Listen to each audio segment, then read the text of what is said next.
চলো ছোট্ট করে তোমাদের সঙ্গে একটা রান্নার ভিডিও শেয়ার করি। সেদিনে তেলাপিয়া মাছ নিয়েছিলাম।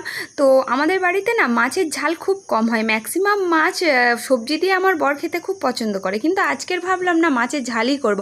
প্রথমে মাছগুলোকে ভালো করে ভেজে নিলাম, তারপরে সেই কড়াইয়ে আরও বেশ খানিকটা তেল দিয়ে পেঁয়াজ আর কাঁচা লঙ্কা দিয়ে দিয়েছি, আর ফোড়নও দিয়েছিলাম 5 ফোড়ন, আর একটু হলুদ লবণ লঙ্কা দিয়ে ভালো করে কষিয়ে নিলাম, নিয়ে একটু জল দিয়ে ভালো করে কষিয়ে নিয়ে আর আদা আর একটু জিরে আর একটু ধনে শিলপাটাতে ভালো করে বেটে নিয়েছিলাম, ওই বাটা মশলাটা দিয়ে দিয়েছি, দিয়ে ভালো করে কষিয়ে নিয়ে উপর থেকে তেল ছেড়ে দেওয়ার পর আর খানিকটা লবণ দিয়ে দিলাম। আর সত্যি কথা বলতে কোনো মশলা শিলপাটাতে বাড়লে তার টেস্ট যেন ডবল হয়ে যায়, মিক্সারে বাটলে কিন্তু সেই টেস্টটা হয় না। যাই হোক, একটুখানি ঝোলটা ফুটে ওঠার পরে আমি মাছগুলোকে দিয়ে দিলাম, এবারে আমি নামিয়ে নিলাম। এইভাবে একবার বানিয়ে খেয়ে দেখো, আশা করি ভালো লাগবে। যাই হোক, মিনি ব্লগটা এই পর্যন্ত, দেখা হচ্ছে পরের মিনি ব্লগে।